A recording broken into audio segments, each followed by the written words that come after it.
Ngayong araw nga, dumating na ang pinakaiintay ng batang aray. Kita niyo naman sa mukha, talagang sayang-saya Ay, ariga ang pinakaiintay ng batang aray. Dumating na ang kanyang gulong na ikakabit niya sa kanyang motor. Aray ay sa tagal-tagal niyang inintay, mahigit yata ng 1 buwan. Araw-araw naman binakayan ng petsa at darating na daw ang kanyang gulong. Kaya naman aray, pagdating nga namin at galing trabaho ay nasikaso ko na. Tinanggal ko na aring lumang gulong at para maipakabit ko na aring bagong dating na gulong na aray. Dinala na nga agad namin din sa may Atlas Tires, buti na lamang at hapon na ay wala na masyadong nagpapagawa kaya sigurado ay madali lamang aray.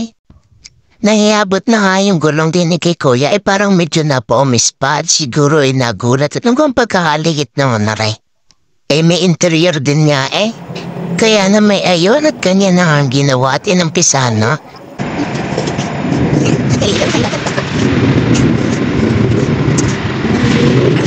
Sa puntong aray, napasabi pa nga si Kuya na kahit maliit kahirap pala rin tanggalin. Isip-isip siguro na rin si Kuya, magaling pa yung mga gulong ng malalaki at maluwan. Agaw ka. Ano nga yung pinagpalitan na interior?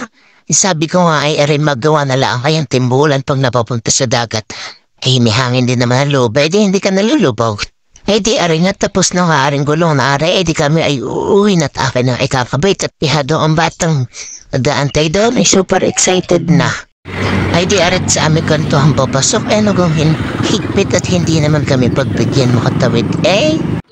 Pagdating nga namin sa bahay di nakaabang na agad sa daan ng aming batang aray, di ikinabit ko na agad at nang siya yung makatesting na. Nakabili na nga rin pala kami ng gasolinang ilalagay din at ayun at akin na agad itong sinalinan. Sa di mawaring ang pagkakataon ay medyo nahirapan akong paanda rin ito. Nakailang hila na ako testing, nagawan ko na ng paraan kung paano ito paanda rin ngunit ayaw talaga. Di medyo nabigo nga ang batang aray. Hindi ko nga mapaanda, di kinamay may aniapen ng tinigilan nung makalikot-kot ayaw pa rin.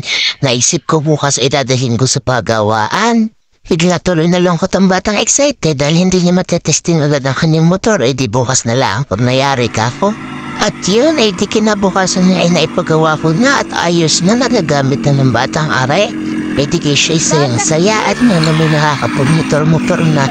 Di nila ang naman huari sa amin. Tabing daan, di na naman po ay safe. Wala pong gaano sasakyang nadaan at kami-kami din lang ho ang naririnig. Di iyan, hanggang dito na lamang po ang video aray.